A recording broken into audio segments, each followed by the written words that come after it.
Boa noite. Ele falou que eu falo português, mas não é certo isso. Eu falo espanhol, inglês, alemão, mas português é uma coisa assim, eu acho. Espero que vocês possam entender. Eu vou perguntar para Marcelo para me ajudar a ler algumas coisas, especialmente textos mais longos, para não ser muito cansativo para vocês. Ok. Bem-vindo todos aqui ao nosso estudo do 2520 anos. Esse período profético não é um descobrimento novo. É um descobrimento mais ou menos velho.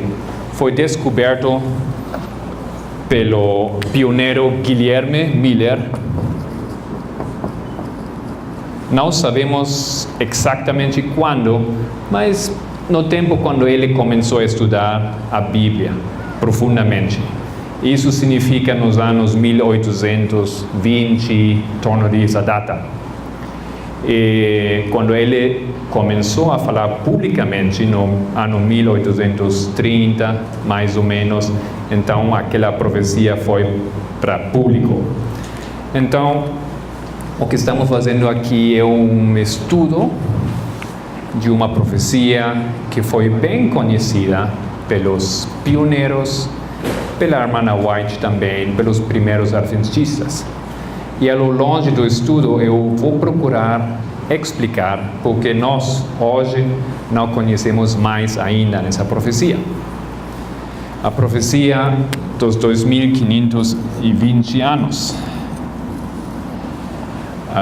Hoje vamos dar uma introdução, vamos ver, com a ajuda de Deus, onde fica aquela profecia, como é a lógica dessa profecia, e possivelmente vamos ver se a irmã White também tocou o tema dessa profecia ou se ela não sabia nada disso. Nós fizemos, com a ajuda de vários que traduziram os textos, um papel, umas notas que você pode obter para seguir os textos, para ler, para ter todos os textos juntos. Não é um livro, mas é uma coleção de textos ao redor desse estudo, mais ou menos 40 páginas. Ou pergunta na cena, ou também vocês podem ir na página do meu ministério, livrinho.org. Lá vocês têm o PDF ou também o EPUB, que é para o iPad. Muito bem. Então, vou pedir vocês para abrir as suas Bíblias no livro do Daniel. Daniel 9:11. Sim, todo Israel transgrediu a tua lei, desviando-se para não obedecer à tua voz. Por isso a maldição e o juramento, que estão escritos na lei de Moisés, servo de Deus, se derramaram sobre nós, porque pecamos contra ele. Esse capítulo 9 é um capítulo muito famoso e muito significativo para nós adventistas. Aquele capítulo contém a profecia dos 2300 anos, a explicação dessa profecia. Aqui nesse capítulo nós encontramos a data que dá o começo dos 2300 anos. Mas antes de receber a revelação do anjo Gabriel, o Daniel faz uma oração. Por que ele faz uma oração? Porque ele faz uma oração para o povo inteiro que encontra-se em Babilônia. E nesse estado de cativeiro, ele faz oração em nome do povo a Deus, lembrando que Deus foi aquele que levou o povo para a Babilônia. Mas também Deus falou que ele vai livrar o povo de Babilônia. E por isso ele faz aquela oração lembrando a profecia de Jeremias, no versículo 2. Mas chegando ao versículo 11, ele lembra uma coisa, ele lembra por isso a maldição e o juramento que estão escritos na lei de onde? Na lei de Moisés.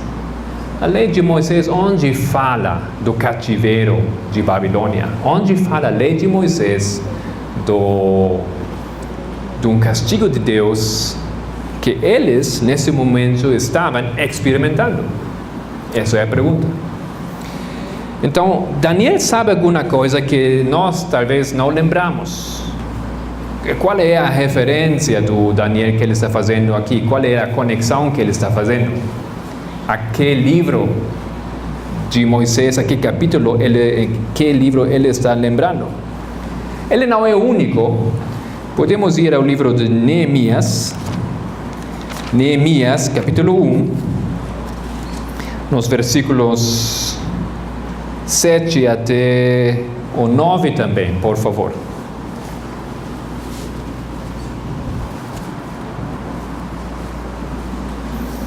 Do 7. De todos, Neemias capítulo 1, versículo 7. De todos nos corrompemos contra ti, e não guardamos os mandamentos, nem os estatutos, nem os juízos, que ordenaste a Moisés teu servo. Lembra-te, pois, da palavra que ordenaste a Moisés teu servo, dizendo: vós vos reunireis e vos espalhareis entre os povos, e vós vos convertereis a mim, e guardareis os meus mandamentos e os cumprireis. Então, ainda que os vossos rejeitados estejam na extremidade do céu, de lá os ajuntarei, e os trarei ao lugar que tenho escolhido para lhe fazer habitar o meu povo. Neemias também, ele está quase no mesmo momento do Daniel, vindo a situação do povo, lembrando que existe uma lei de Moisés, um juramento de Moisés, e por isso o povo está lá na Babilônia. Então, se nós estamos aqui em Babilônia, como é isso?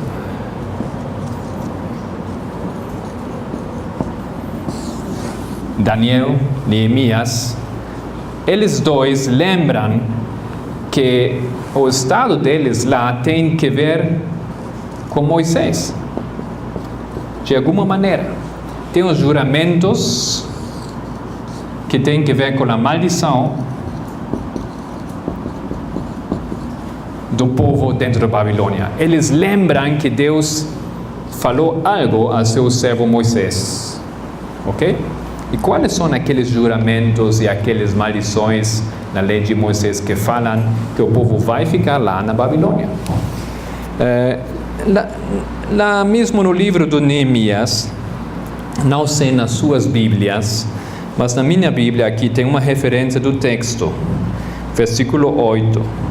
Você tem alguma referência lá, um texto paralelo? Porque fala: vós transgredireis, e eu vos espalharei entre os povos. O que Neemias está fazendo aqui, ele está citando um texto de Moisés. Não sei as suas Bíblias, alguém tem lá uma referência? Eu tenho. Que diz? Levítico 26. Sim, Levítico 26. Tem lá Levítico 26. Neemias lembra um texto de Levítico 26. Ele está usando um texto de Levítico, de Moisés. O versículo 9: e vos convertereis a mim, e guardareis a meus mandamentos, e os cumprireis. Então, ainda que vos rejeitar, etc. Lá também, a mesma coisa. Ele está fazendo uma referência a um texto de Levítico 26, versículo 9, versículo 40, etc. Então, vamos lá ao Levítico, porque Levítico 26 é o texto que é lembrado por Daniel e que é lembrado por Neemias, lembrando-se que Deus vai sacar o povo da Babilônia. Em Levítico não vamos ler todo o capítulo, aunque vocês deveriam fazer isso. se vocês querem estudar o estudo dos 2520 anos, mas simplesmente vamos dar uma ideia da estrutura do Levítico. Levítico começa no versículo 1 e 2 com os requerimentos do pacto de Deus para com o seu povo. Deus requer alguma coisa do seu povo, o quê? Versículo 2, Deus: guardareis os meus sábados e reverenciareis o meu santuário. Eu sou o Senhor. Se andares nos meus estatutos e guardares os meus mandamentos e os cumprirdes, etc. Então, a base do pacto são os mandamentos, especificamente o mandamento do sábado. Ele está falando aqui, está fazendo uma nota de pé específica do sábado. Então, isso é a base do pacto. Mas o que acontece se o povo não vai guardar o pacto? E o que acontece se o povo vai guardar o pacto? Esse é o tema do Levítico 26. Levítico 26, versículo 4. Então eu vos darei as chuvas a seu tempo, e a terra dará a sua colheita, e a árvore do campo dará o seu fruto, e a debulha, etc, etc, etc. Deus fala aqui de todas as coisas lindas, das maravilhas que Ele vai fazer para o seu povo, simplesmente se o povo guarda os mandamentos. Tem uma relação, tem um efeito. E isso é uma coisa que nós sabemos de nossas vidas também.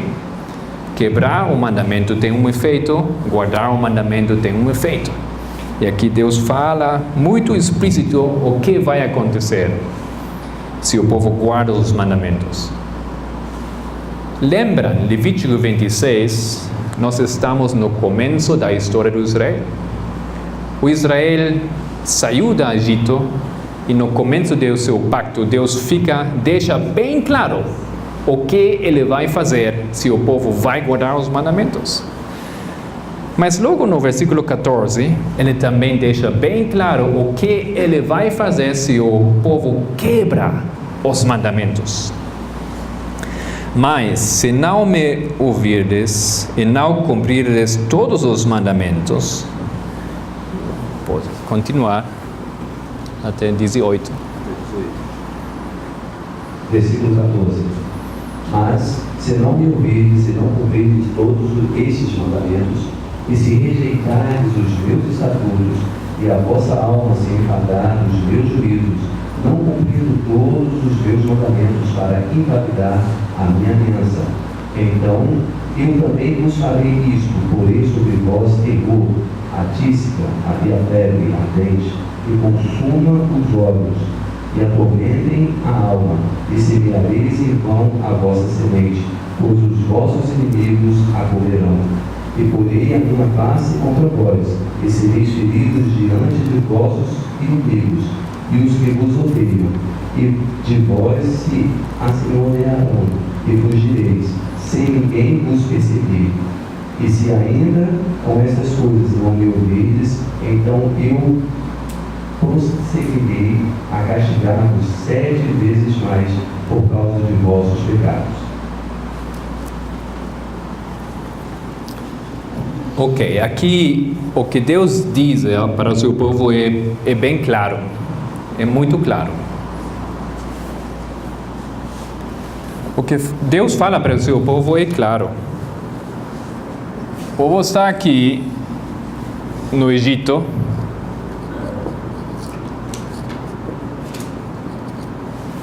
Deus sacou o povo do Egito, e se o povo guarda os mandamentos, tudo vai ser muito bem. Mas se o povo não guarda os mandamentos, em algum momento da história, Deus vai colocar as maldições sobre esse povo. Isso que o povo sabia no momento de entrar no pacto com Deus. E aqui ele vai repetir várias vezes que ele vai colocar um castigo em cima do povo de 7 vezes. Talvez você pode continuar a ler, de 19 até 28. Capítulo Levítico, capítulo 26, versículo 19. Porque quebrarei a soberba de vossa força, farei que os vossos céus sejam como o ferro e a vossa terra como o cobre. E em vão se gastará a vossa força, a vossa terra não dará sua colheita, e as árvores da terra não darão o seu fruto. E se andardes contrariamente para comigo e não me quiserdes ouvir, trago-vos-ei pragas 7 vezes mais conforme os vossos pecados. Versículo 22. Porque enviarei entre vós as feras do campo, as quais vos desviarão, e desfarão o vosso gado, e vos diminuirão, e os vossos caminhos serão desertos.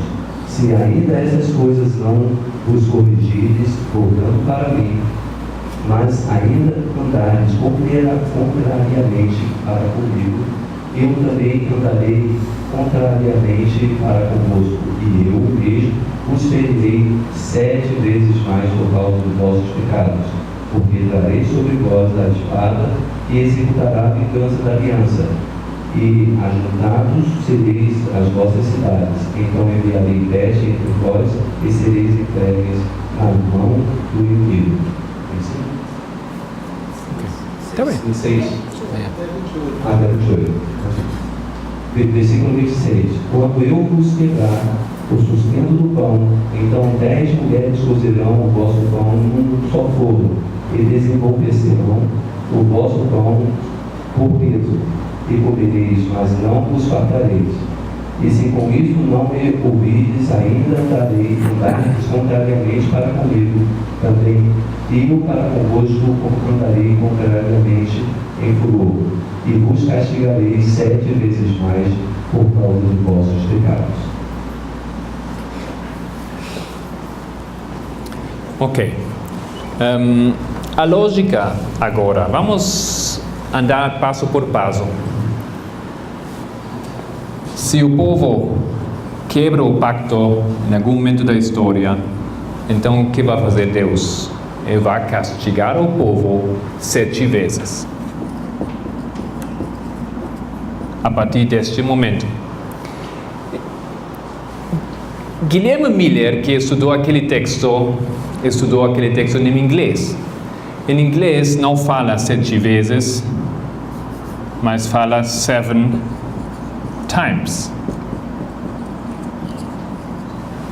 7 times significa 7 vezes, mas também significa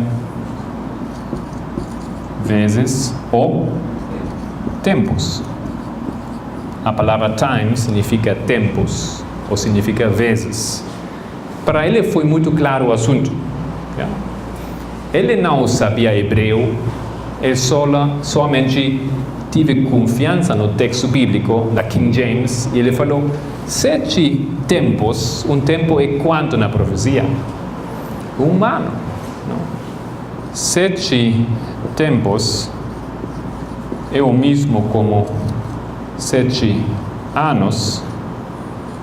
E segundo o princípio profético, que humano literal denota a humano profético, mas em dias você tem que saber quantos dias tem um ano. E o humano no calendário hebreu tem 360 dias. Nós sabemos isso muito bem. Mas se você faz 7 anos, 7 vezes 360, ou seja, 7 vezes um ano, vocês vão ter exatamente 2.520 dias proféticos, ou seja, 2.520 anos literais. Não sei se me expressei claramente. Acho que é simples, não? Não é muito complicado. 2.520 anos literais é o mesmo como 7 tempos os 7 anos proféticos. Então, ele falou, bom, Deus falou que em algum momento da história, se o povo quebra o pacto, ele vai castigar o seu povo por um tempo de 2520 anos. Ainda ele não sabia quando começou, nem quando terminou aquele tempo. Ok? Nossa mente hoje em dia é um pouco diferente. Nossa educação funciona diferente e não é fácil para nós ler um texto bíblico assim como um menino. Simplesmente como fala o texto bíblico. Nós temos o desejo de compreender o texto como um teólogo, em sua profundidade, com todas as informações que contém, em hebreu, em grego, em arameu, o que é o possível. Mas Guilherme Miller trabalhou diferente. E isso não foi mal, isso foi muito bem, porque foi abençoado. Para isso podemos ver um texto que nós temos aqui, dos primeiros escritos, quando o profeta fala dele, está baixo o título William Miller. Acho que deve estar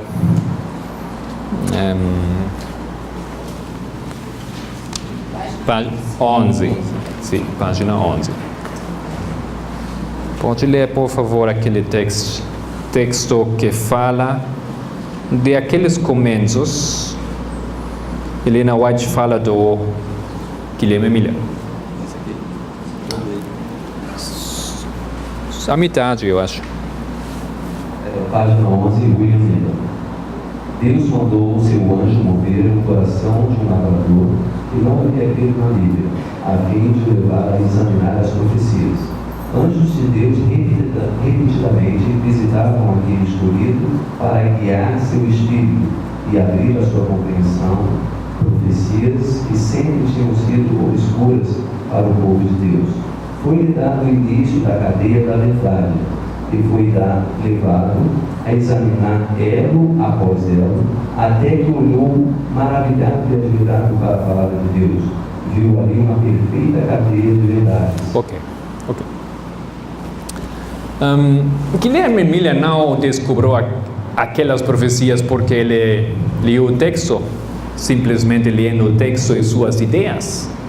Segundo o Espírito Profecia, Deus mandou um anjo para estar todo o tempo ao lado dele, para todo o tempo guiar o pensamento, o raciocínio do Miller, para ele compreender aquelas profecias. Porque Miller, que foi de profissão? Qual foi a profissão de Guilherme Miller? Lavrador. Campesino.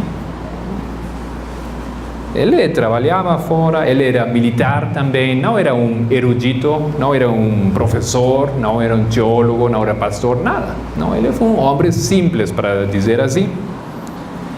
Mas o Espírito de Profecia nos informa que o pensamento dele foi guiado por quem? Por Deus. Então, eu tenho um respeito pelas coisas que ele descobriu, somente porque o Espírito de Profecia assim fala. Ok? Até agora, temos compreendido que Deus falou em Levítico 26 algumas promessas, algumas maldições, juramentos das coisas que vão acontecer. Se o povo vai quebrar o pacto, Deus vai castigar o povo por 7 tempos. Ou como diz aqui em português e em outros idiomas também, 7 vezes. Vamos tomar um tempo mais tarde para falar desse problema, da palavra vezes, tempos, etc. Ok? Isso é um outro problema. Mas não precisa ser um problema no momento que nós temos confiança do Espírito de Profecia. São muitas coisas, parece uma profecia simples, quase muito simples, mas tem muitas coisas ao redor dessa profecia dos 1520 anos. ou dos 7 tempos, ou de 7 anos. Tem muitos detalhes muito interessantes. E temos aqui apenas uns 6 horas. 3 dias, normalmente eu falo 12 horas desse tema, yeah? Preciso para cobrir quase tudo dos aspectos que contém essa profecia. Mas a ideia aqui nesse momento de aclarar a lógica desse pensamento, de aquela profecia. 2520 anos. Voltamos um pouco aqui e colocamos neste momento um texto do Espírito de Profecia. Fala a profecia mais longe, esse capítulo. A profecia mais longe. Não é antes.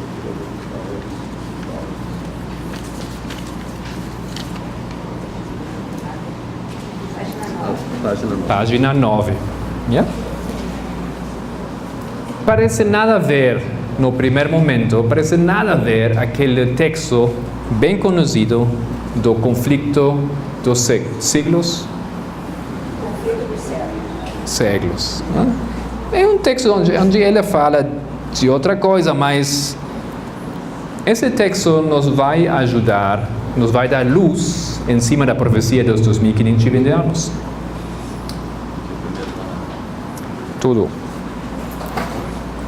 o texto. Profecia, página 9, profecia mais longe.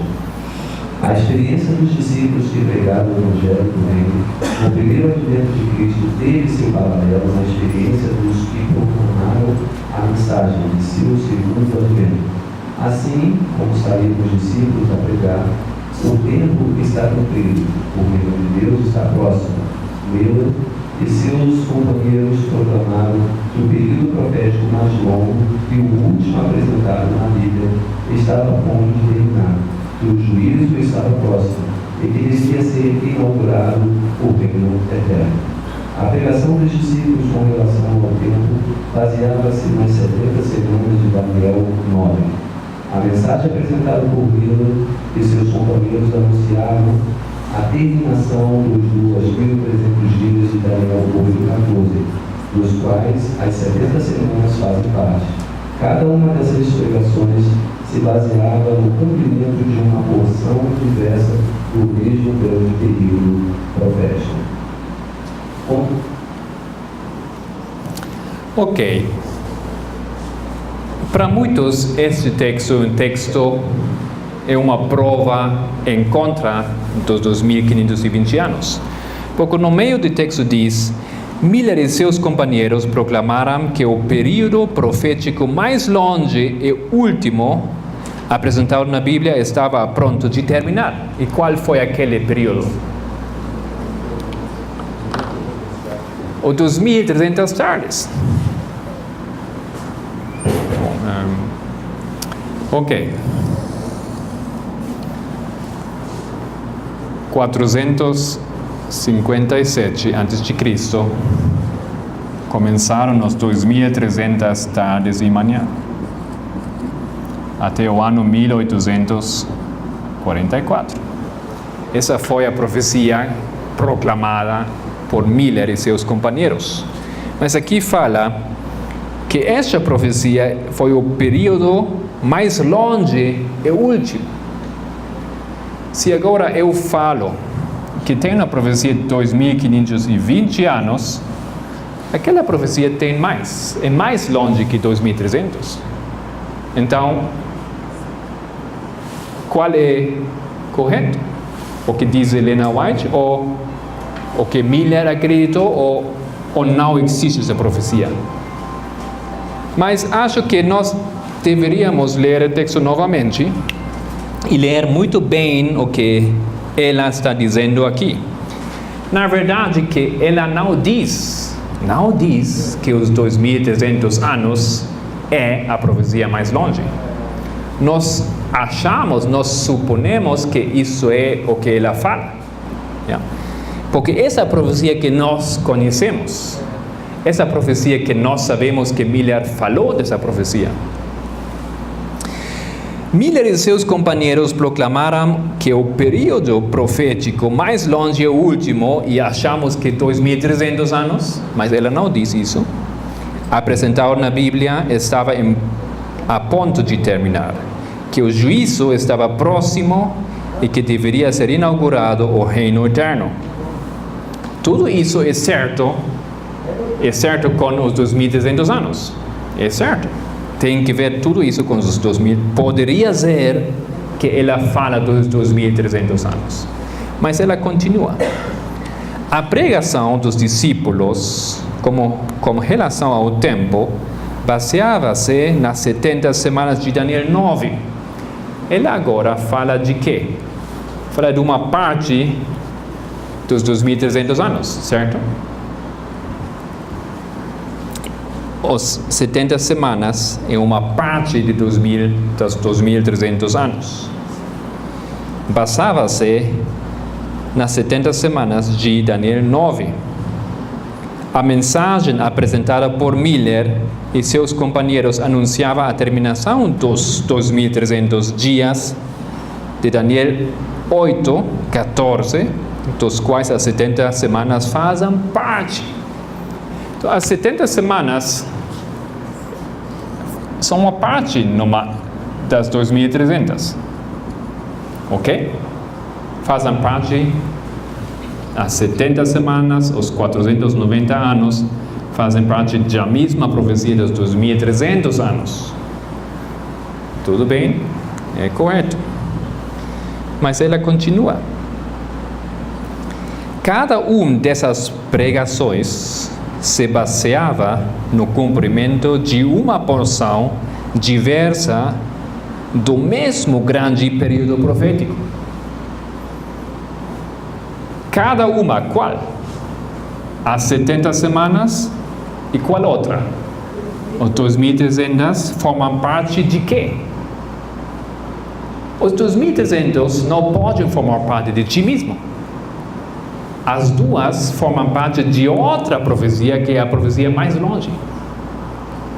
É claro? Gramaticalmente, isso é muito claro aqui. As duas profecias formam parte de outra profecia, a profecia mais longe. Nós achamos que a profecia mais longe é 2.300, mas ela não diz isso. Ela não diz. Ela fala aqui porção diversa do mesmo grande período profético. Vocês devem ler aquele texto novamente, no silêncio, com tempo, mas esse texto é muito claro, gramaticalmente, e em inglês é a mesma coisa. A mesma coisa. Tem que ter outro período profético, que é o mais longe. E o que eu quero aqui estudar com vocês, que aquele período profético são os 2.520 anos. E a 2.300 anos, e 70 semanas formam parte, ambos formam parte de aquele grande, longe, mais longe e último período profético da Bíblia. Bom, antes de causar aqui uns perguntas innecessárias, os 2.520 anos também terminaram no ano 1844. Não é uma profecia que nos dá uma nova data. Não é nada disso. Não vai aportar uma data no futuro, alguma coisa disso. Não. Aquela profecia acabou. Acabou. Acabou no mesmo momento que acabou a profecia dos 2.300 anos. Ok? Não tem nada estranho que contém aquela profecia. Não tem nenhuma nova data. E não passa daquele momento quando o anjo do Apocalipse 10 fala, não haverá mais tempo.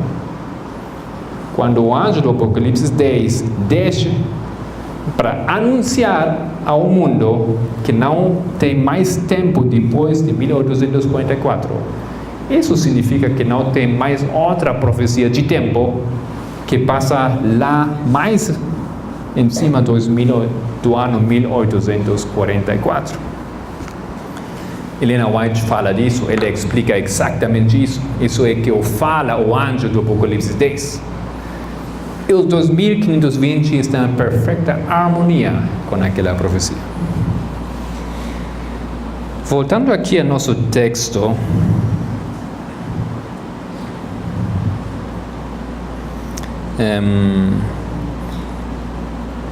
um pouco antes, na página 328 do conflito grande, ela fala outra coisa.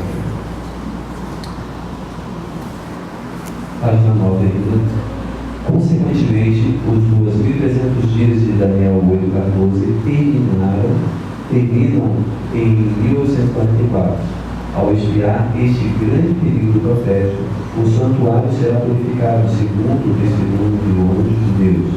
Deste modo, foi definitivamente indicado o tempo da purificação do santuário, que quase universalmente se acreditava ocorresse por ocasião do segundo advento.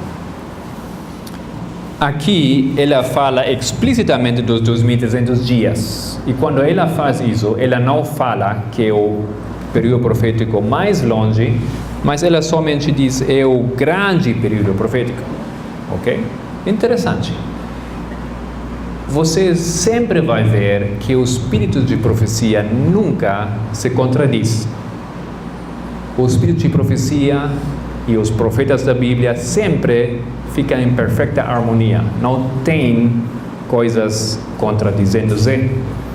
Às vezes nós não compreendemos e precisa tempo, investigação de compreender, mas não tem contradição. Então, 2.300 anos, apenas para ele, ela é um tempo longe, profético, longe, mas não o mais longe. Agora, para uma pergunta, vamos terminar dentro do tempo ou vamos a... Não? A meia, não? Ok. Então, somente então para fechar a primeira hora, eu descobri uma coisa interessante. Se você coloca uma búsqueda, uma pesquisa no CD-ROM do Helena White ou na página web, pesquisando a palavra período profético ou mais longe, não tem outro texto onde ela fala do mais longe texto profético. É o único. É somente isso aqui, onde ela fala que o tempo profético mais longe esse aqui. Mas em espanhol, no conflito dos siglos, eu achei uma coisa muito interessante, mas não tão interessante porque é estranho. Eles colocaram no meio do texto um parágrafo que não existe em português, tampouco existe em inglês, mas não diz nada explícito lá. Eu achava que é um texto de Helena White, mas não é. E nesse texto diz aqui, faz ali uma intersecção do tema dos 2.300 anos, 2.300 dias, e diz, este período profético, el más largo de la Biblia, había de extenderse según la profecía de Daniel, etc., etc. Este período profético, o mais longe da Bíblia, mas quando lê isso, acha que, Helena White fala que os 2.300 anos é o tempo profético mais longe, mas esse texto não existe em inglês. Eu não sei por que eles fizeram isso, mas isso é um texto añadido. E na nova página web do Centro White, você pode buscar um texto de Helena White e afinal diz Conflito dos Séculos, página 380, parágrafo 2, e lá vai ter um livrinho, uma coisa assim. Se você faz clique em cima daquele símbolo, ele vai dar o mesmo texto em inglês, em alemão, em todos os idiomas que eles têm. Muito interessante. Vocês conhecem aquela função? É muito bom para para pesquisar textos, para descobrir um texto, aquele mesmo texto em outro idioma. E nesse texto aqui em espanhol, não tem isso. Não tem. No parágrafo anterior, sim, você pode encontrar todos os mesmos textos em outras Bíblias. No parágrafo seguinte, também todos os mesmos textos lá no Conflito dos Séculos, mas esse parágrafo foi añadido. Não sei, talvez é uma versão mais moderna, mas não foi escrito pela Helena White, ok? Talvez vocês deveriam pesquisar os seus conflitos dos séculos, talvez uma versão mais moderna tem também añadido aquele parágrafo, mas não foi escrito pela profeta. Eu acho que isso é uma coisa impossível de fazer. Nós não podemos trocar o espírito de profecia. Não podemos añadir outro texto que não é dela. O máximo é colocar uma nota de pé e uma aclaração, mas nunca você pode colocar um texto que não é lá, não é dele. Ok? Bom, muito bem. Eu coloquei aquele texto aqui do Conflito dos Séculos no começo de nosso estudo, porque para mim é muito importante o que diz o Espírito de Profecia. Um grande problema para muitos é por que Helena White não fala desse número. Ela não fala. Pelo menos até agora nós não conhecemos texto onde ela fala. Vocês sabem que existem muitos textos que ainda não foram liberados, ok? Muitos textos. E muitas pessoas têm a esperança que quando o próximo ano, no aniversário, 100 anos, não, da morte de Helena White, vai sair todos os textos para todo mundo na página web do Centro White, que talvez vamos achar um texto onde ela fala desse número. Mas ela não fala precisamente do número. Ela fala somente, como esse exemplo, fala de algum período profético mais longe dos 2.300 anos, tem que ser, mas ela não fala explicitamente desse número. Isso para mim não é um problema nenhum, porque a Bíblia mesmo nos dá um exemplo. Não precisamos abrir o livro de Esther. Não precisamos abrir, mas se eu perguntaria onde Esther fala de Deus, você pode me dar um versículo só onde ela fala do nome de Deus, ou Jeová, ou... Não tem, não. Mas isso não significa que ela não acreditava em Deus, que esse não é um livro que tem o seu lugar na Bíblia, que é um livro anti-Deus. Não. Não significa que ela não acredita em Deus, não significa que Deus não existe nesse livro. A ausência de uma palavra não significa que não existe aquela pessoa, ou aquele número, ou aquela coisa. Ok? É implícito. A mesma coisa no texto de Helena White. Nós não achamos onde ela fala desse número, mas ela tem esse número implícito nos seus escritos. E para mim, não sei para vocês, é uma grande ajuda ver que o Espírito de Profecia conhece aquele número. Claro.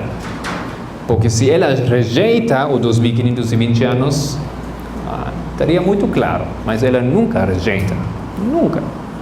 Ela nunca fala explícito dos 2.520 anos e tampouco ela rejeita explicitamente os 2.520 anos. Então, acho que é uma situação bastante interessante para partir para estudar aquele tema. Vamos voltar um pouco de novo a Levítico 26.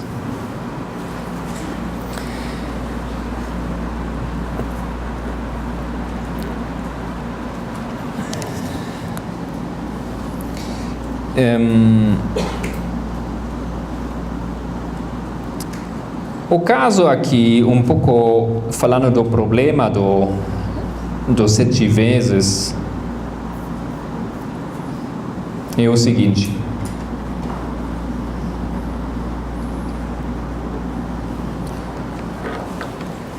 Onde nossa Bíblia fala de 7 vezes, no hebreu fala de Sheba.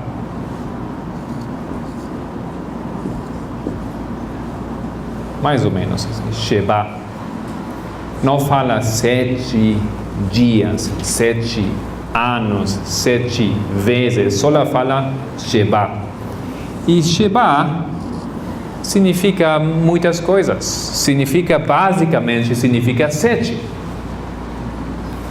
Mas 7 quê? Eu vou castigar ao meu povo 7.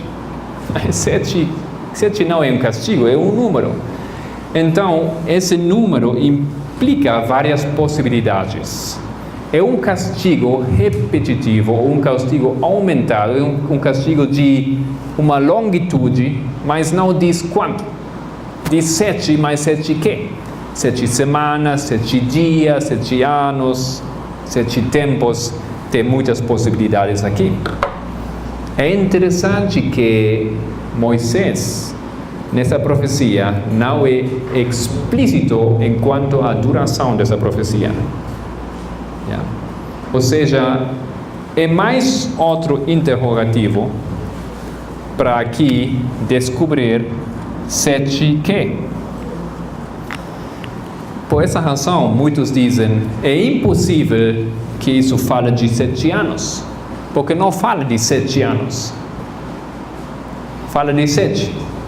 Mas não é impossível, é possível. É uma das possibilidades que contém aquele texto, aquela palavra. É possível. Aquela palavra em outros lugares da Bíblia é usada muito explicitamente. Por exemplo, na história de Josué, onde quando ele fala com o faraó, que ele tem o sono das 7 vacas. Vacas? As 7 vacas fracas. José. José. É a história de José. Ok. As 7 Vocês lembram, né? 7 vacas. 2 vezes 7 vacas. E lá a mesma palavra, Sheba. Mas José fala 7 vacas é o mesmo que o quê? 7 anos. Não é estranho, porque vacas é o mesmo que anos. Mas Deus coloca aqui essa profecia. Mas lá é muito explícito, 7 anos fala em 2 palavras. Aqui somente fala 7. Então, uma das possibilidades de descobrir o significado de uma palavra, muito clássico, muito bem conhecido para cada teólogo. Se você não compreende uma palavra, o que você faz é ler todo o versículo, todo o capítulo, todo o livro. E se você compreende, tudo bem. Mas se você ainda não compreende, você pode ler outros livros e mais ou menos fazer o círculo mais grande. Ok? Se nós fazemos isso, muito perto, no capítulo anterior, Levítico 25, Deus fala também de alguma coisa que vai ser por 7 anos. Vamos ler o Levítico 25, quando fala do ano sabático e do jubileu. Vamos ler lá no versículo 8 e 9, por favor. Levítico capítulo 25, versículo 8. O ano do jubileu. Também contarás 7 semanas de ano, 7 vezes 7 anos, de maneira que os dias das 7 semanas de anos te serão 49 anos. Então, no mês 7º, ao 10º mês, farás passar a trombeta dos judeus. No dia da expiação fareis passar a trombeta por toda a vossa terra. Ok. Aqui fala, também contará 7 semanas de anos, 7 vezes 7 anos. O que é uma semana de anos? 7 anos. Por que 7 anos são uma semana de anos? Não. Dia 1, 2, 3, 4, 5, 6, 7. O português é muito lindo porque fala primeira-feira, segunda-feira, não? É fácil de compreender onde se coloca os dias, ok? Mas o 7º dia é o sábado. É uma semana. Da mesma maneira, o povo deveria guardar o primeiro ano, o segundo ano, o terceiro ano, o quarto ano, o quinto ano, o sexto ano e 7º ano equivale ao 7º dia. O 7º ano deveria ser um ano de repouso para a terra, onde o povo não poderia trabalhar a terra, não poderia pegar o fruto da terra, deveria deixar um ano completo, tudo lá, assim nomás, sem tocar nada. O repouso, o ano sabático para a terra. Essa foi a semana de anos. A Bíblia tem a semana de dias e a semana de anos. Mas o problema foi que o povo não gostou muito dessa ideia. Porque se você tem pouco campo, tudo bem, mas se você tem muito campo e tem muitas árvores, nozes, uvas, frutas, trigo, imagina, todo humano, o que acontece com isso? Eu não posso sacar dinheiro disso, é somente lá para morrer, para nada. Esse foi um dos problemas do povo judeu, que eles, não foi fácil para eles de esquecer aquele aspecto monetário. Não. Um povo que via as possibilidades de vender, de comprar, e eles sempre buscam um caminho para fazer o dinheiro. E eles não respeitaram com o tempo aquele mandato. Eles esqueceram o sábado da terra, o 7º ano. Ok? E em cima, 7 vezes isso, eles deveriam contar também. 7 vezes 7 anos, 49 anos. E o seguinte ano, o ano 50, deveria ser o grande jubileu. O ano onde foram liberados aqueles que fugiram para a cidade porque eles mataram alguém. E muita coisa, os escravos, deveria se devolver a terra, aqueles que perderam as suas terras, e muita coisa muito boa, abençoada para o povo, mas eles não fizeram isso. E se vocês continuam lendo, pouco tempo depois, nós chegamos ao capítulo 26. Tendo essa grande temática em mente, essa grande temática, todo o capítulo 25 fala dos 7 anos, das 7 semanas, dos 7 anos. Nós não entramos no capítulo 26. Acho que deveríamos compreender o capítulo 26 de uma maneira um pouco diferente. Porque começando o capítulo 26, agora fala, versículo 1: Não fareis para vós ídolos, nem vos levantareis imagem de escultura, nem estátua, nem poreis pedra figurada na vossa terra, para inclinar vós a ela, porque eu sou o Senhor vosso Deus. Guardareis os meus sábados e reverenciareis o meu santuário, o Senhor. De que sábados ele está falando? Bom, claro, ele fala do sábado, 7º dia, mas ele, logicamente, Deus fala aqui desse sábado também. porque acaba de explicar ao seu povo que eles deveriam guardar o 7º ano, o sábado da terra. E agora fala, vocês têm que guardar o sábado. E se vocês continuam lendo, todas as bênçãos têm que ver com a terra. Não é assim? Com a terra. Versículo 6, também darei paz na terra e dormireis seguros. 5, e a debulha se vos chegará a vindimia, e a vindimia chegará à sementeira, e comereis vosso pão a fartar. 4, a terra dará a sua colheita, e a árvore do campo dará o seu fruto. É impossível não ver a conexão entre o capítulo 25 e capítulo 26. Ok? Agora tem uma pergunta. Se Deus fala que o povo deveria guardar o 7º dia e deveria guardar o 7º ano, e logo ele fala, se vocês não guardarem os meus sábados, eu vou castigar a vocês por 7. De que vai falar? Como é a lógica de Deus? O castigo é equivalente à coisa que eu faço. Não é assim?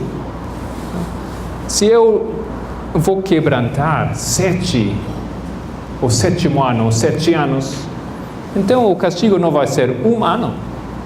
Não. Porque Deus tem que devolver aos sábados a sua terra. É assim? Assim é lógico. E podemos ver isso aqui no texto, no versículo 24. Por favor, 24, 34 e 35. 34. Capítulo 26 de Levítico, versículo 34. Então a terra cobrará os seus sábados, todos os dias de sua assolação, e vós estareis na terra dos vossos inimigos. Então a terra descansará e contará dos seus sábados. Todos os dias da assolação descansará, porque não descansou nos vossos sábados quando habitava em terra. Porque o povo não guardou o 7º ano, então Deus vai fazer que a terra pode guardar o seu sábado. Então, Levítico 26 fala de uma coisa que Deus falou já em Levítico 25. E dizendo que o castigo é por 7 anos, é muito lógico, porque é somente devolver os 7 anos que eles quebrantaram. Ok? Fazemos agora então uma pausa, temos 1 hora.